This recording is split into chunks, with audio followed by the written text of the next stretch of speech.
आपको मेरी आवाज आ रही है? Yes miss. गुड।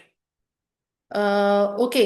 MA1 हम 5 चैप्टर्स कंप्लीट कर चुके हैं और अब हम चैप्टर 6 से आ रहे हैं, ठीक है। तो चैप्टर 6 या चैप्टर ये जो सेक्शन D है, ये बहुत अहम और कोर हिस्सा है MA1 का, मैनेजमेंट अकाउंटिंग का। तो इसमें हम आज शुरू करेंगे accounting for material and labour से।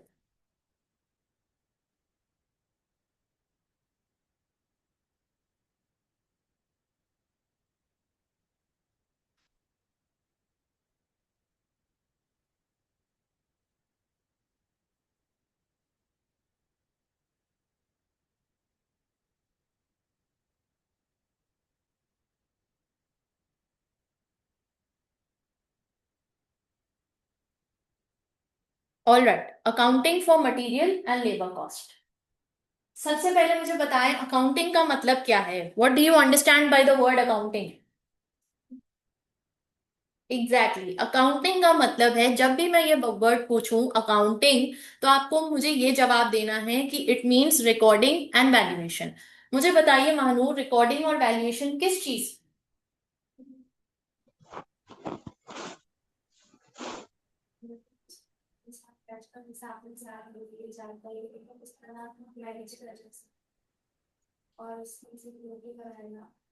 नहीं, मुझे ये बताओ, आप चार्टर्ड अकाउंटेंट बनने जा रहे हो ना?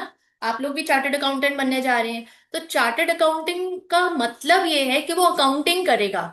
जैसे कि अगर कोई MBBS या डॉक्टर बनने जा रहा है, तो उसका मतलब क्या है कि वो ट्रीटमेंट करेगा। किसकी ट्रीटमेंट करेगा? पेशेंट्स की। पेटी। अब वो पेशेंट्स ह्यूमन बीइंग्स भी हो सकते हैं, एनिमल्स भी हो सकते हैं। यस और नो? दोनों हो सकते हैं ना, आप एनिमल डॉक्टर भी तो बन सकते हो। तो मकसद यस। ये है कि doctor is equal to treatment. किसकी ट्रीटमेंट? बॉडी की ट्रीटमेंट। अब आइए chartered accountant. Chartered accountant is equal to accounting. Accounting मतलब रिकॉर्डिंग एंड वैल्यूएशन। किसकी? भैया किसकी रिकॉर्डिंग करें, किसकी वैल्यूएशन करें? हम्म? किसकी रिकॉर्डिंग करें, किसकी वैल्यूएशन करें? पैसे की। जैसे कि हमने कहा ट्रीटमेंट बॉडी की, तो वैसे ही अकाउंटिंग पैसे की। पैसों। बिकॉज अकाउंटिंग इसीलिए तो आई है, बिकॉज हर ट्रांजैक्शन में पैसा इन्वॉल्व है।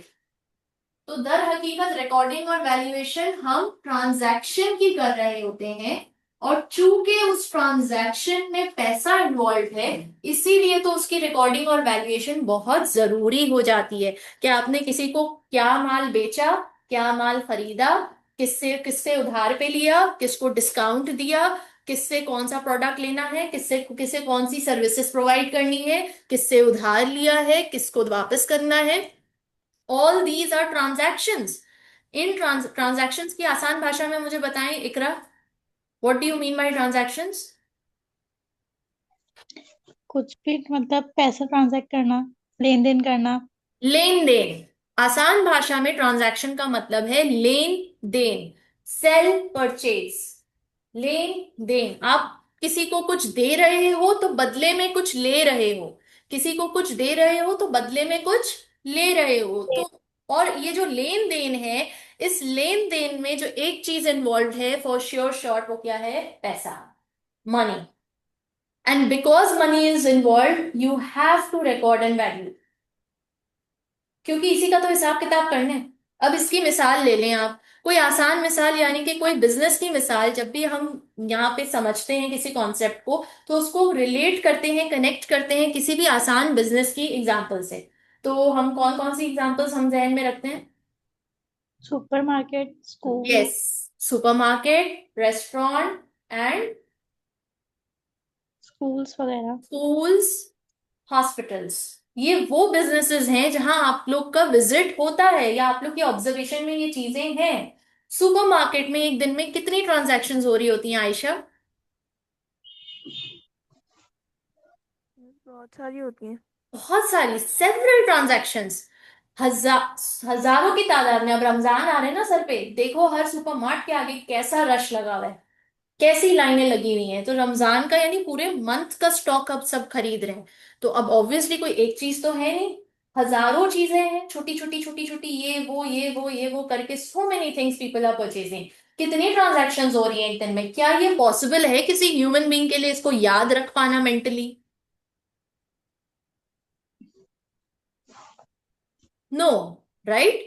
किसी ह्यूमन बीइंग के लिए ये पॉसिबल नहीं है कि इन तमाम ट्रांजैक्शंस को याद रख सके कि अच्छा, मिस्टर एक्स आया था, उसने 50,000 का सामान लिया था। मिस्टर वाई आई थी, मिस वाई आई थी, उन्होंने 70,000 का सामान लिया। मिस्टर जेड आए थे, उन्होंने सिर्फ 200 का सामान लिया।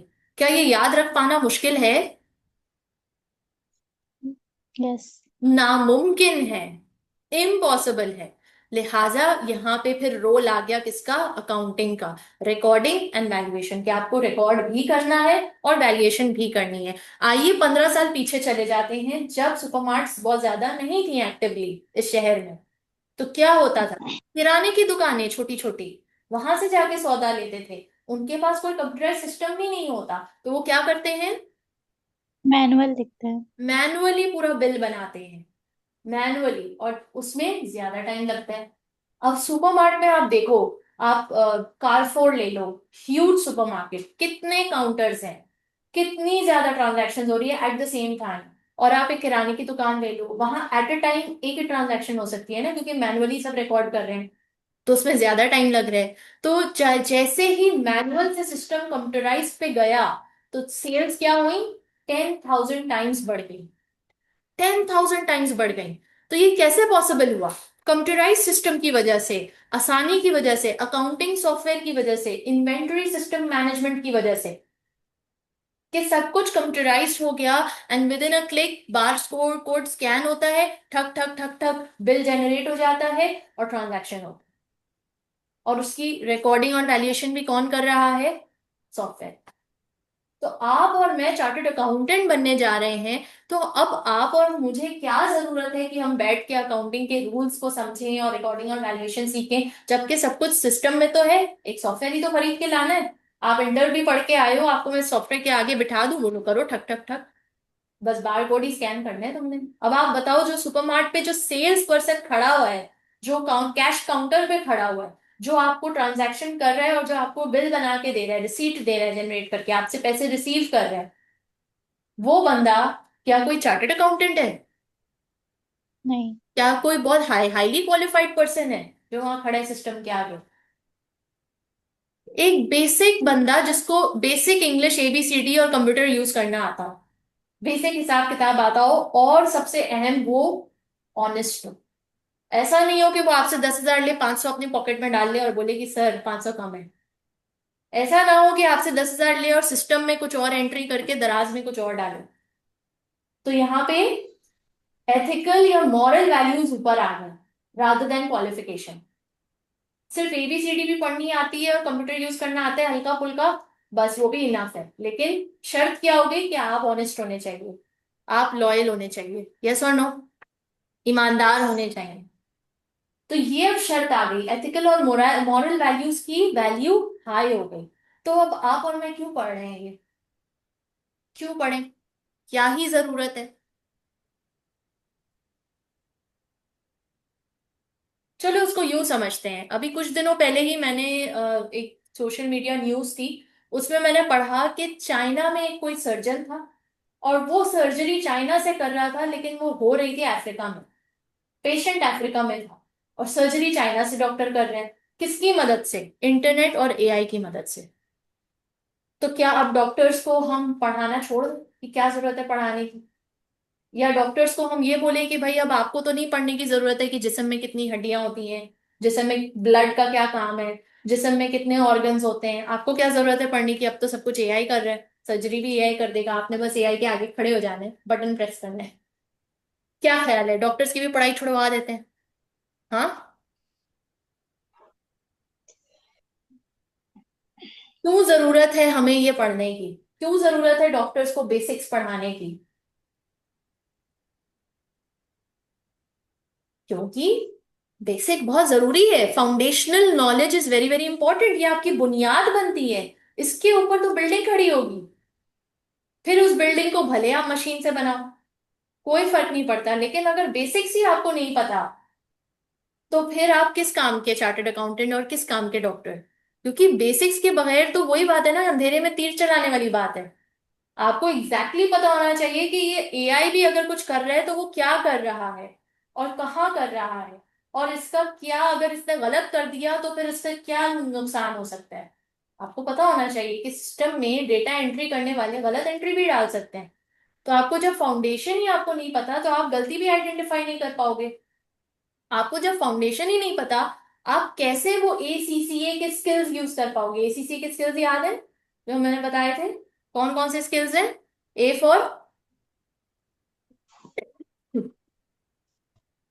For analytical skills, C for creative creative, skills, C for critical skills, critical. And A for anticipatory skills.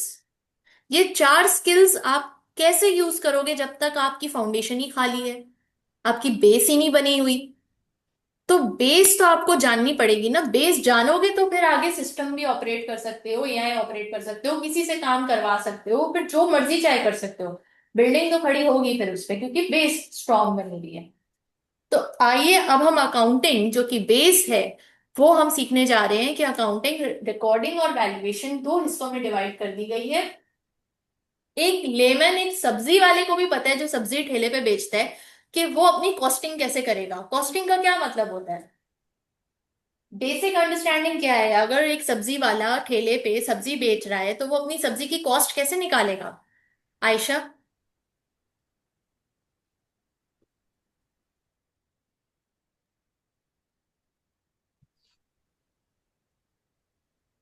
जी आयशा, आवाज नहीं आ रही आपकी।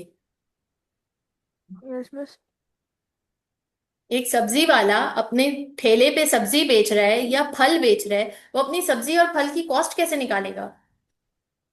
यस, वो जब खरीदते हैं तब की वैल्यू को चेक करके, और जब वो उसको सेल करेंगे तब की वैल्यू चेक करके। बेसिकली एक लेमैन को भी पता है कि वो जो भी प्रोडक्ट बेच रहा है वो उसका मटेरियल माल कितना लगा, लेबर, उस पे कितनी लेबर लगी, एंड नंबर थ्री, कोई भी अदर एक्सपेंसेस। यस और नो?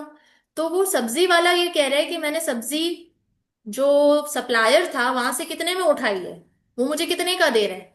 फिर अगर मेरे साथ कोई बंदा मेरा हेल्प कर रहा है, ठेले वाला मेरा तब ठेला पुश करने में या सब्जी बेचने में, कोई मेरे साथ बंदा है जो पार्ट टाइम लगा हुआ है, उसकी कितनी मंथली तनख्वाह दे रहा हूँ मैं उसको, या दिहाड़ी वाइज कितना दे रहा हूँ, वो कॉस्ट ऐड करेगा। फिर वो ठेला, जो उसका ठेला है, वो उस कहीं से तो लाया होगा, किराए पे लाया है या अपना खरीदा है, तो उसकी कॉस्ट भी डालेगा। यस और नो?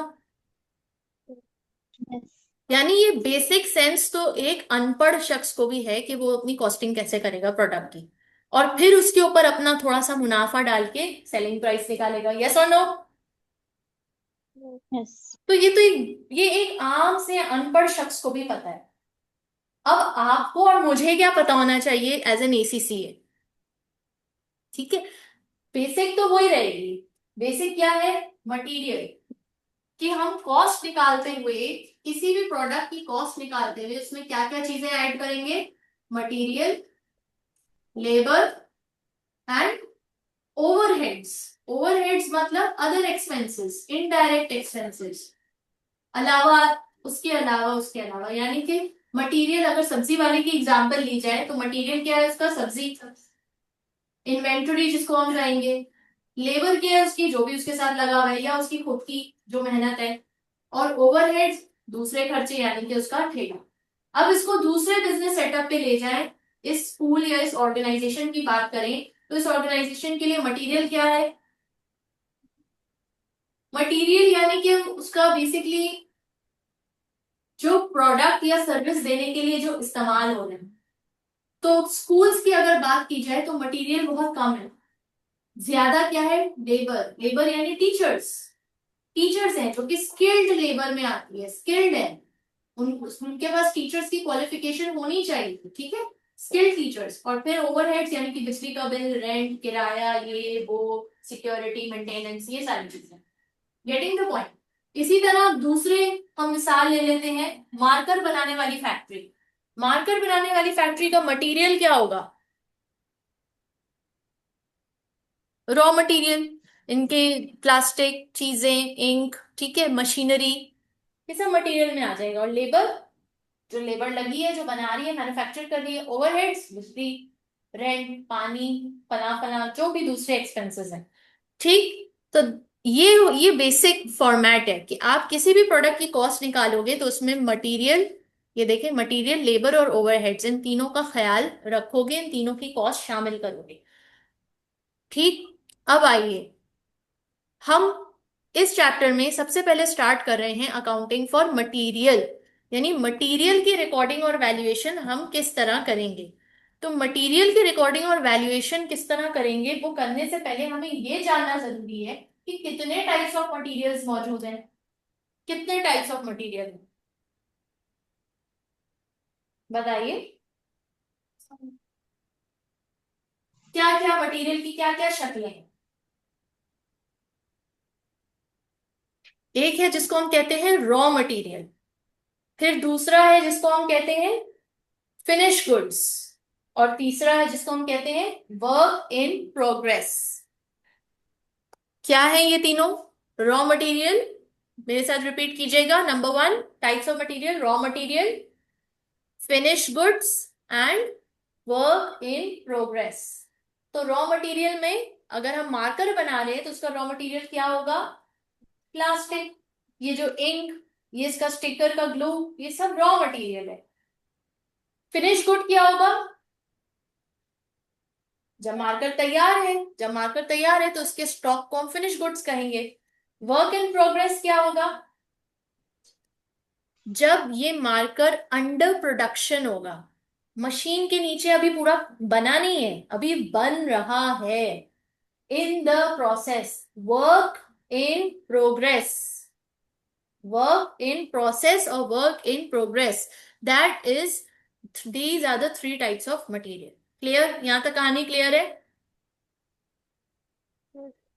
अब आइए, मटेरियल की भी अलग अलग किस्में हैं, यानी कि मटेरियल कैरेक्टरिस्टिक्स जो मटेरियल के होते हैं वो भी डिफरेंट होते हैं।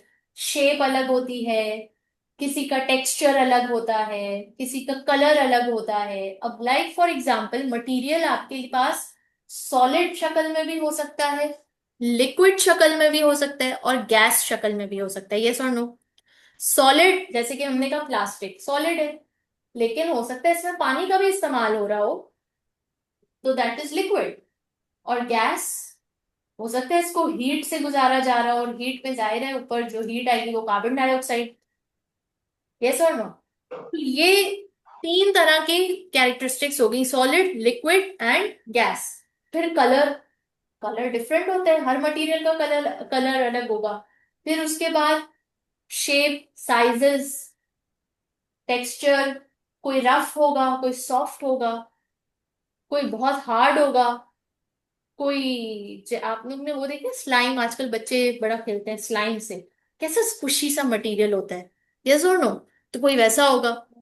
तो हर मटेरियल की डिफरेंट डिफरेंट कैरेक्टरिस्टिक्स होते हैं, क्वालिटीज होती हैं, फिजिकल प्रॉपर्टीज अलग होती हैं, हाउ दे आर मेजर्ड ये अलग होता है, और जो भी सब्सटेंसेस से वो बनता है वो भी अलग होता है। ठीक है, जैसे यहाँ पे कुछ एग्जांपल्स दी हुई हैं, वुड, प्लास्टिक, मेटल, वुल। फिर कुछ चीजों की मेजरमेंट लीटर्स में होती है, कुछ की मीटर्स में होती है, कुछ की केजीज में होती है, कुछ की डजन्स में होती है। अब जैसे सब्जी वाला है वो डजन या किलो के हिसाब से बेचेगा अपनी सब्जी, ठीक है।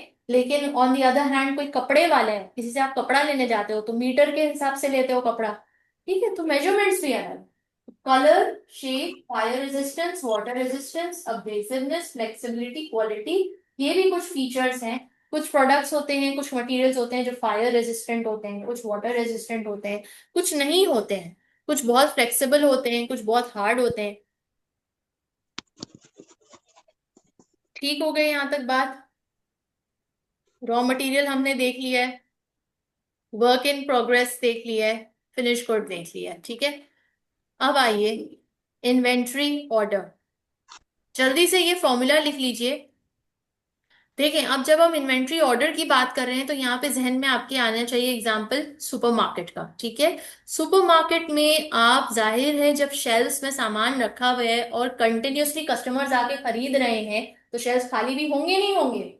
यस और नो? तो जब खाली होंगे शेल्स तो उनको रिफिल किया जाएगा नहीं किया जाएगा? तो जो रिफिल किया जा रहा है तो ऑर्डर प्लेस होगा तो रिफिल होगा ना, यस और नो? यस और नो? हेलो। तो जो ऑर्डर रिफिल किया जा यस। रहा है, ऑर्डर प्लेस किया जा रहा है, तो उसके लिए कुछ फॉर्मूलाज हैं जो हमें पता होने चाहिए। तो सबसे पहला क्या है?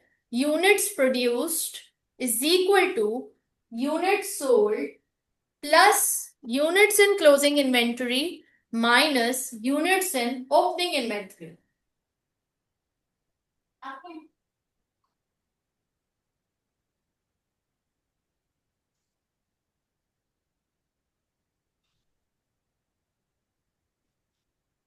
जल्दी से अपने पास ये लिख लीजिए फॉर्मूला।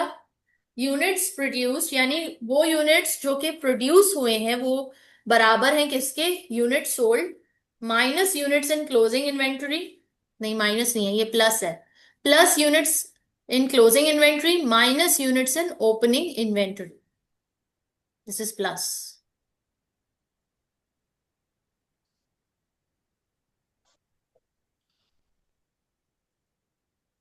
लिख लिया तो ये अब दूसरा फॉर्मूला यहाँ पे लिख लीजिए। Materials purchases is equal to materials usages plus closing inventory material minus opening inventory material.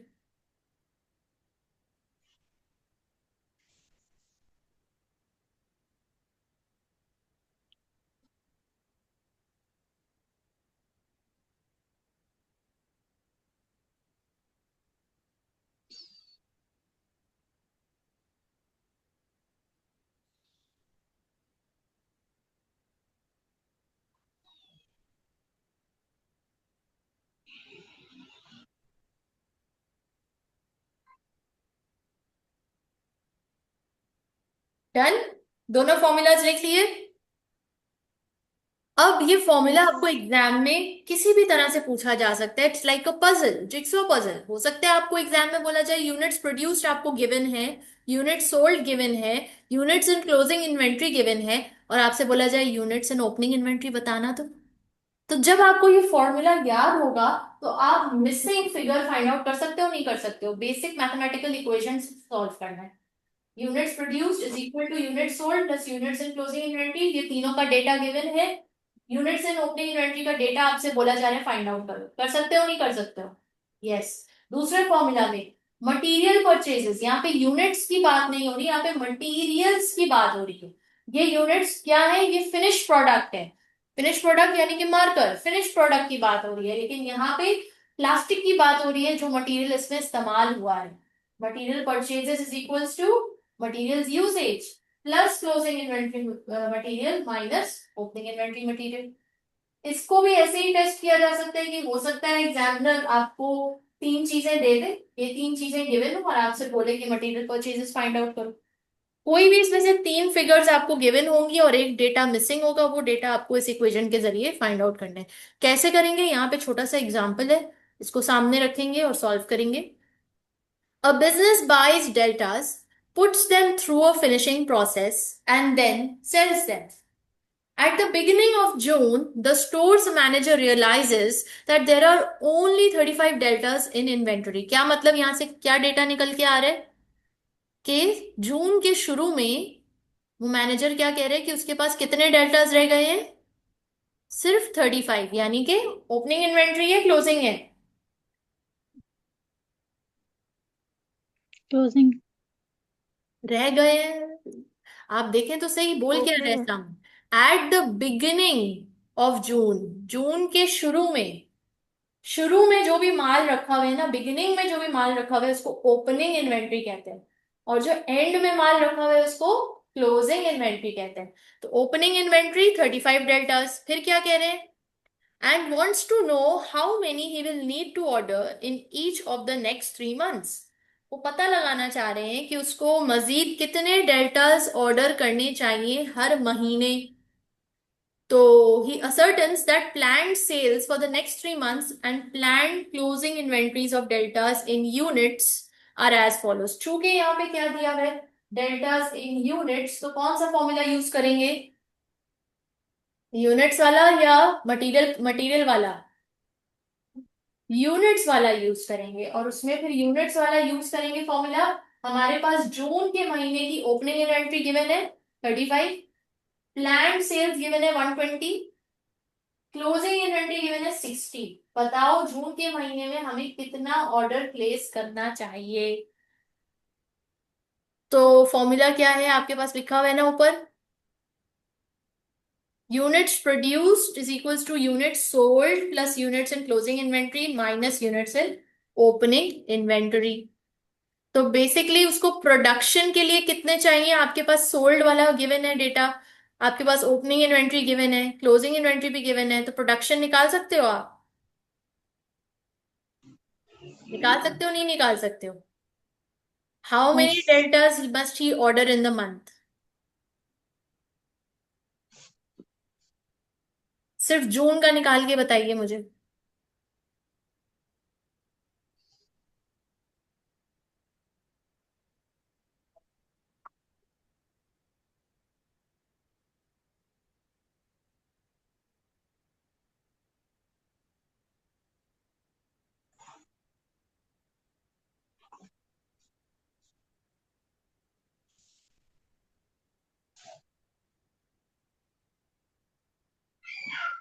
145।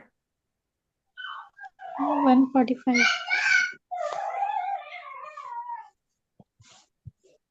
कितनी आ रही है? 145। 145 आ रही है। ओके जी।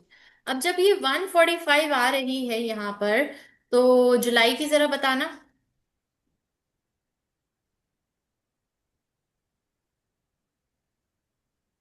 जुलाई की बताइएगा।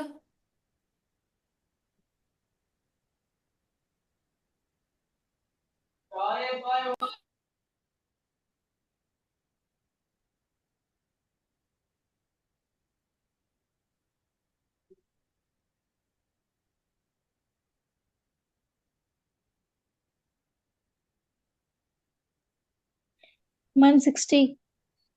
160। और अगस्त? आपकी भी 160 आ रही है कैसे? ओपनिंग इन्वेंट्री क्या ली है यहाँ पे? क्या ली? कौन सी, ये वाली? ये तो जून के लिए है। ये तो जून के लिए है। इसको आपने जुलाई के लिए कैसे ले लिया? तो जरा सोचिए कि जुलाई के लिए ओपनिंग इन्वेंट्री क्या होगी। नहीं, 145 तो आप ऑर्डर प्लेस करोगे ना, तो जुलाई के लिए ओपनिंग इन्वेंट्री क्या होगी? जीरो होगी, जीरो। जीरो भी नहीं होगी।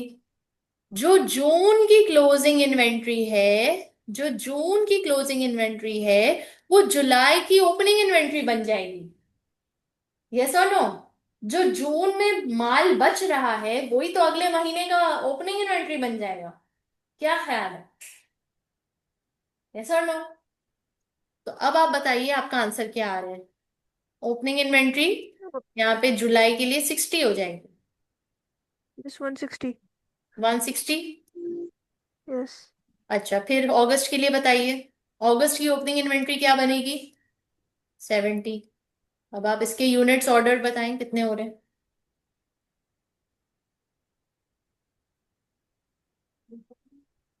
बस 110। 110। यस। यस। देखते हैं आंसर क्या आ रहा है। 145, 160, 110। परफेक्ट। क्लियर हुआ कैसे हो रहा है? अच्छा, ये जीरो नहीं है, प्लीज इसको नोट कर लीजिए। ये 60 है, ठीक है। ये 60 है, ये यहाँ पे टाइपिंग एरर हुआ है। ओपनिंग इन्वेंट्री 60, जो पिछले महीने की क्लोजिंग इन्वेंट्री है वो अगले महीने की ओपनिंग इन्वेंट्री बन जाएगा। अब आइए नेक्स्ट। अब ये सवाल जरा खुद से करने हैं, और इस सवाल में दोनों फॉर्मूलाज का इस्तेमाल होगा। जो आप लोगों ने दोनों फॉर्मूलाज लिखे हैं ना, तो अब मैं देखना चाहती हूँ कि आपके पास कितना दिमाग है, आप लोग इसको कैसे कर सकते हो, नहीं कर सकते हो, कितना हो रहा है नहीं हो रहा है। जो समझ आ रहा है करो, अटेम्प्ट जरूर करो। भले गलत हो आंसर, कोई बात नहीं, कोई मसला नहीं, हम गलतियां ही तो करने यहाँ बैठे हैं, और गलतियों से ही तो सीखेंगे। गलती के बगैर तो हमारी लर्निंग हो ही नहीं सकती।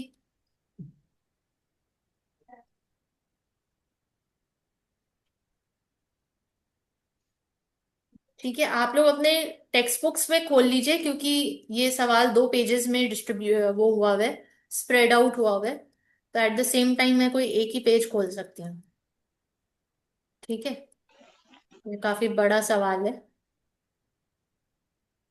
सोल्यूशन नहीं देखिएगा, सिर्फ आप सवाल देखिएगा।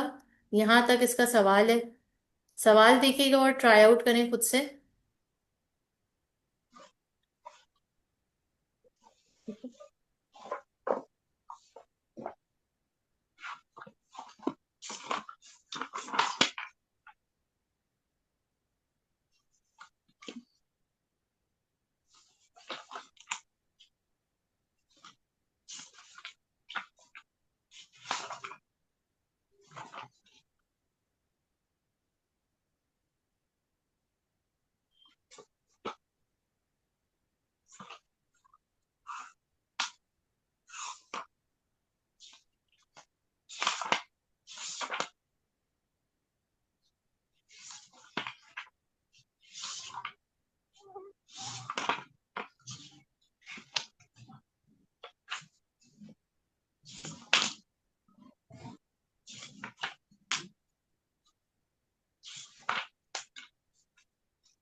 कुछ हुआ?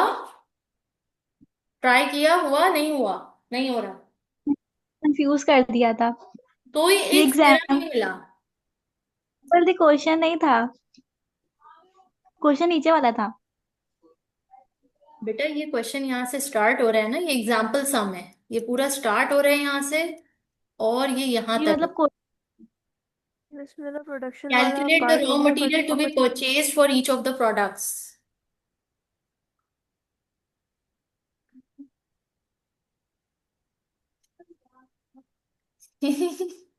चलो जी, कोई बात नहीं, कोई बात नहीं, इट्स ओके। एटलीस्ट आप लोगों ने ट्राई तो किया, दिमाग तो लड़ाया, जरा जोर डाला दिमागों पे, नन्हे नन्हे दिमागों पे। चले जी, इसको जरा हम एक्सप्लोर करते हैं। देखें रिक्वायरमेंट क्या कह रही है आपसे।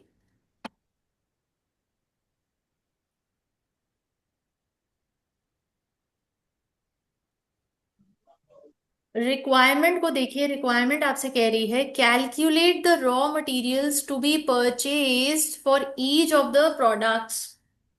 यानी इसमें कौन सा फॉर्मूला लगेगा, मटेरियल या यूनिट्स? मटेरियल वाला फॉर्मूला लगेगा। और मटेरियल वाला फॉर्मूला क्या कह रहा है, जरा मुझे बताइए फॉर्मूला।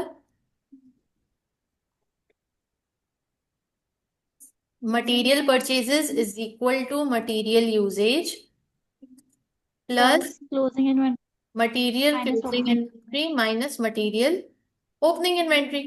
ठीक है, तो यानी हमें अब पता लगाना है कि एग्जैक्टली मटेरियल यूजेज कितना है, मटेरियल क्लोजिंग इन्वेंट्री कितना है, और ओपनिंग इन्वेंट्री कितना है।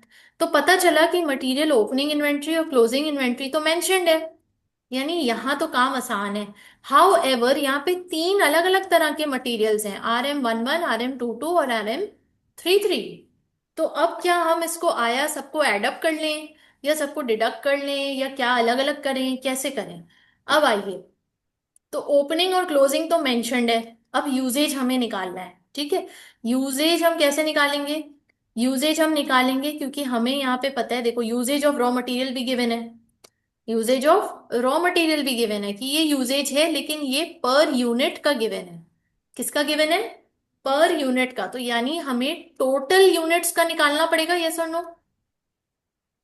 टोटल यूनिट्स का, यस और नो? तो टोटल यूनिट्स का हम कैसे निकालें, हमें पता तो हो कि प्रोडक्ट एक्स कितना टोटल बन रहा है, प्रोडक्ट वाई के टोटल यूनिट्स क्या हैं, और प्रोडक्ट जेड के टोटल यूनिट्स क्या हैं। तो टोटल यूनिट्स निकालने के लिए क्या हमारे पास टोटल यूनिट्स गिवन है? नहीं, हमारे पास तो सिर्फ सेल यूनिट्स गिवन है। तो यानी कि यूनिट्स वाला फॉर्मूला भी अब हमें यूज करना पड़ेगा। यूनिट्स का क्या फॉर्मूला आ रहा था? Units produced is equals to unit sold units plus units in plus closing unit inventory in closing. Minus units in closing opening inventory.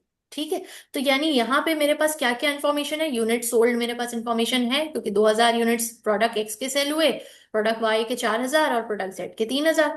और यूनिट्स क्लोजिंग इन्वेंट्री क्या मेरे पास है, यस, यहाँ पे फिनिश इन्वेंट्रीज ओपनिंग का भी गिवन है, closing का भी गिवन है। यानी ये दोनों चीजें भी मेरे पास गिवन है, तो मैं डायरेक्टली यूनिट्स कितने प्रोड्यूस हुए वो फाइंड आउट कर सकती हूँ, नहीं कर सकती? तो जल्दी जल्दी ये तो फाइंड आउट करें कि यूनिट्स प्रोड्यूस कितने हुए, एक्स के कितने हुए, वाई के कितने हुए, जेड के कितने हुए। तीनों का याद रखिए, सेपरेट सेपरेट पता चलेगा। तीनों के यूनिट प्रोड्यूस्ड सेपरेटली निकालने हैं। जैसे यहाँ पे लिखा है ना, product X, product Y, product Z, ये ओपनिंग इन्वेंट्री है, ये क्लोजिंग इन्वेंट्री है। तो यहीं पे आप लिखिए यूनिट्स प्रोड्यूस्ड एक्स और वाई के। बताइए, पता लगाइए, फॉर्मूला लगाइए और पता लगाइए। फॉर्मूला क्या है, यूनिट्स सोल्ड। यूनिट सोल्ड कितने, एक्स के 2000। तो 2000 यूनिट्स, मैं सिर्फ एक का करके दिखा रही हूँ, प्रोडक्ट एक्स का, फिर प्रोडक्ट वाई और जेड का आपने खुद करना है। तो प्रोडक्ट एक्स का 2000 यूनिट सेल हुए, plus units in closing inventory कितने हैं प्रोडक्ट एक्स के, 600, माइनस ओपनिंग इन्वेंट्री कितनी है, 500। तो यूनिट्स प्रोड्यूस कितने हो गए इसके, 2100। यस। 2100। इसी तरह वाई का निकालिए जल्दी से, और जेड का भी निकालिए। आयशा समझ आ रहा है? यस बस। हाँ।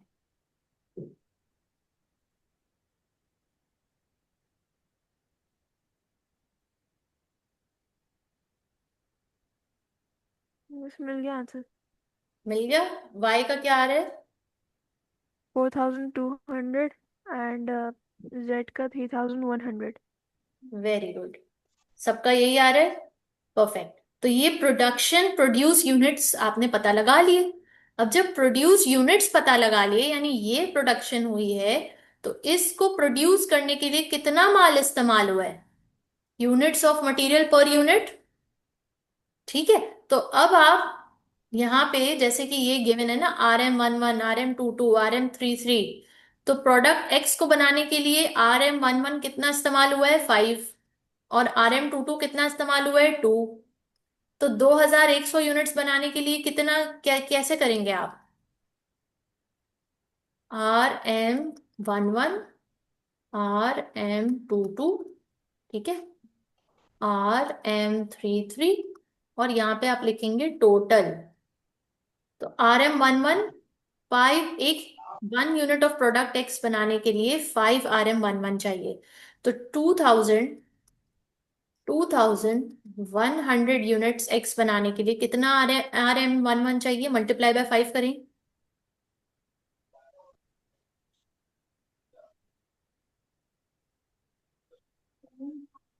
10,500 RM11। RM22 कितना चाहिए? 2 से मल्टीप्लाई करें 2100 को। 4200। 4200। और RM33 तो लगा ही नहीं है, तो डैश। तो यहाँ की यानी टोटल मटेरियल कितना लगा है? 10,500 प्लस 4200 करें। नहीं नहीं, इन दोनों को ऐड नहीं कीजिएगा, क्योंकि दोनों की कॉस्ट अलग है। ठीक है। तो ये एज इट इज रहेगा। अब आइए वाई। वाई के कितने यूनिट्स चाहिए? 4200। 4200 वाई बनाने के लिए कितना RM11 चाहिए? 3। मल्टीप्लाई 3। बाय 3 करें। 12,600। Six yes. हंड्रेड फिर RM22 कितना चाहिए? 2। 8,400। और RM33 कितना चाहिए? अगेन 2। 2। ठीक है। अब इसी तरह प्रोडक्ट जेड कितने हैं? 3100। RM11 2। Multiply by 2। 6200 yes. RM22। 3,100। Hmm. And this. 9000 9,300। Perfect हो गया। अब सबको टोटल करें तो ये आपका यूजेज आ गया। क्या आ गया? यूजेज। RM11 की यूजेज क्या है? यूजेज आपने मटेरियल यूजेज, इन सबको आप ऐड करेंगे तो आपको पता चल जाएगा। मटेरियल यूजेज RM11 की कितनी है, इस तीनों को ऐड करें। 10,500 प्लस 12,600 प्लस 6,200।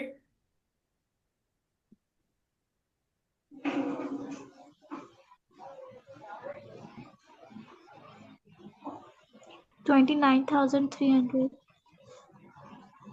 RM22 को टोटल अप करें। 15,700। 15,700। और RM33 को। 17,700। ठीक है, ये यूजेज आ गई। अब जब मटेरियल यूजेज आ गई है तो मटेरियल की क्लोजिंग और ओपनिंग भी गिवन है। तो अब आप मटेरियल ऑर्डर्ड पता लगा सकते हैं। यस और no? Material usage, material closing, material opening और मटेरियल परचेजेस पर आप पता लगा सकते हैं। मटेरियल यूजेज अब आपको पता चल गया। तो RM11 का अलग पता लगाएं, RM22 का अलग पता लगाएं। ये देखें, ओपनिंग क्लोजिंग गिवन है। तो मटेरियल यूजेज पहले RM11 की मैं कर देती हूँ, फिर बाकी रॉ मटेरियल की आप लोग ने खुद करना है। 29,300। 29,300 प्लस 18,000 माइनस 21,000, कितना आ रहा है? 26,300। हम्म। 26,300। 26,300। अब इसी तरह RM22।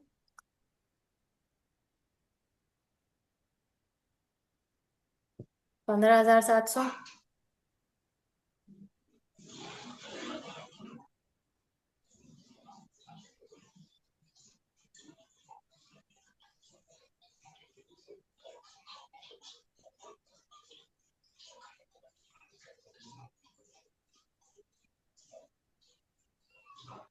14,700।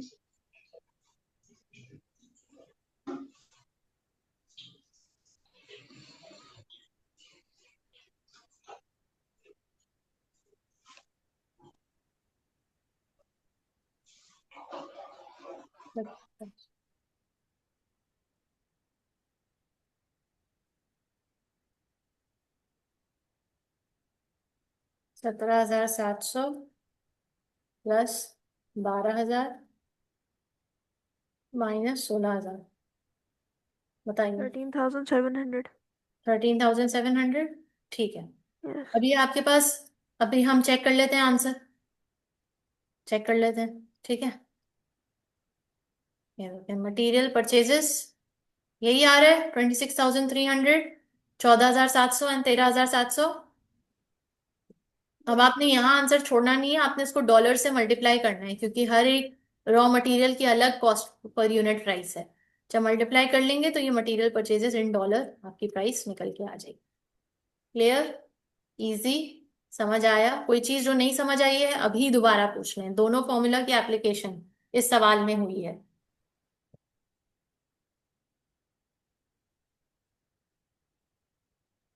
कोई प्रॉब्लम अगर नहीं समझ आया कोई स्टेप, तो अभी मुझसे पूछ लें।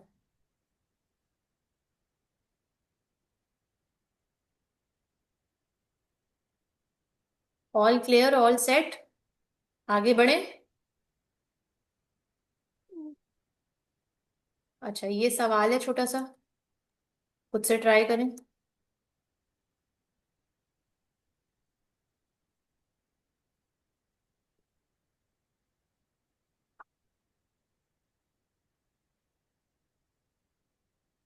बस इसमें भी डॉलर फॉर्मूला लगेंगे। ये अब आपको चेक करना पड़ेगा कि रिक्वायरमेंट क्या मांग रही है। ये आपको खुद चेक करना पड़ेगा कि दोनों लगेंगे, सिर्फ एक लगेगा, सिर्फ एक लगेगा तो कौन सा लगेगा। तो you have to check, you have to read the question.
हो गया? Yes miss. 2 मार्क का सवाल था, इतना टाइम क्यों लग रहा है? यस हम done.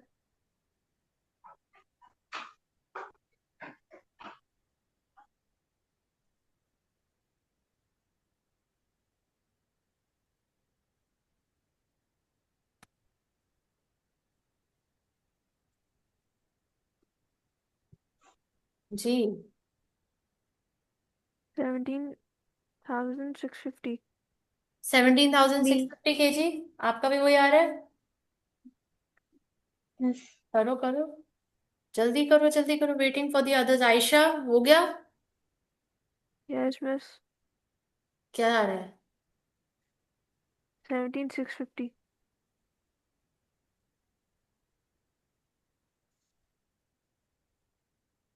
Just 1 more minute for Manur.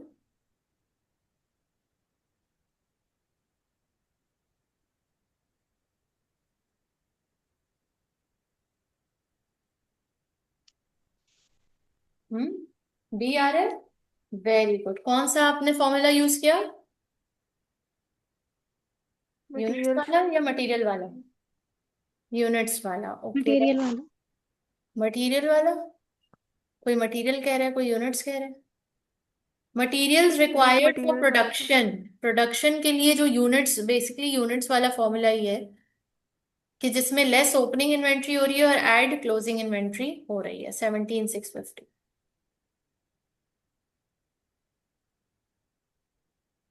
ठीक है। बल्कि अगर आप देखें तो दोनों फॉर्मूलाज क्या एक जैसे नहीं है, सिर्फ नाम ही तो चेंज है। दोनों में क्लोजिंग इन्वेंट्री माइनस हो रही है, ऐड हो रही है, और ओपनिंग इन्वेंट्री माइनस हो रही है। ऐसा ही है, सिर्फ नाम चेंज है। तो अल्टीमेटली बैक एंड पे काम तो वही हो रहा है, सिर्फ नाम अलग है। कभी मटेरियल परचेजेस का नाम दे दिया, कभी यूनिट्स ऑर्डर का नाम दे दिया। अब आइए नेक्स्ट। हम आज इसको यहीं तक पॉज करते हैं।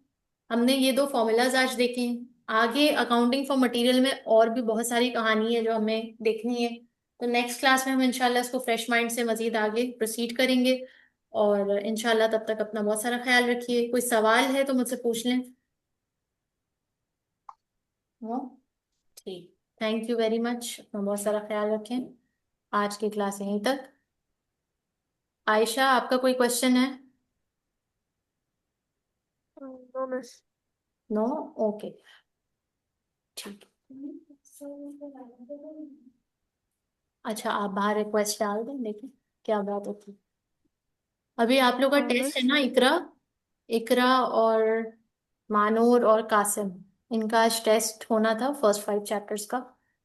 जो कि सब एक ये तो रिक्वेस्ट कर रही है, मानूर रिक्वेस्ट कर रही है कि वेनेसडे ले लें। इकरा?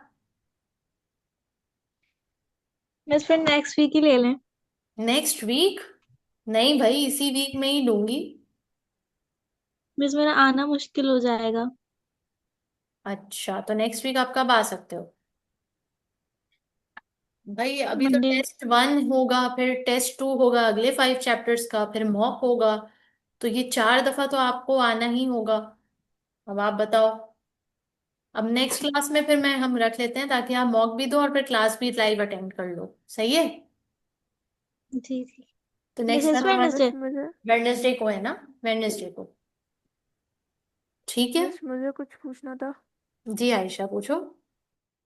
मिस मेरे फर्स्ट चैप्टर से क्लास कब होगी? आपका जो है ना, आप चूंकि क्रैश में आए हो, है ना? यस। तो आप क्रैश में आए हो, तो आपका हम जो इस वक्त कर रहे हैं ना, वो कोर एरिया है। ठीक है, कोर एरिया यानी कि बहुत इंपॉर्टेंट है MA1 के लिए, जो कि एनी हाउ हमें वो करना ही करना है। अकाउंटिंग फॉर मटेरियल जो हमने आज ही स्टार्ट की है। ठीक है, तो कुछ भी पीछे का मिस आउट नहीं हो रहा। हम मैं जो भी आज पढ़ाया है, वो समझो बिल्कुल आपको, आपका कुछ मिस नहीं हुआ है। आप फ्रेश पढ़ रहे हो। ठीक है, हम पहले सेक्शन डी आपका कंप्लीट करेंगे, फिर आगे मैं बीच में कोई एक क्लास एक्स्ट्रा आपकी रखूंगी जिसमें मैं बाकी जो पीछे के चैप्टर्स हैं वो कवर अप करवाऊंगी। ठीक है, आपको अलग डेज में दूंगी। Okay. Okay miss. Okay miss. However, अगर आप खुद से जल्दी जल्दी कवर अप करना चाह रहे हो तो इसी बैच के रिकॉर्डेड लेक्चर्स अवेलेबल हैं।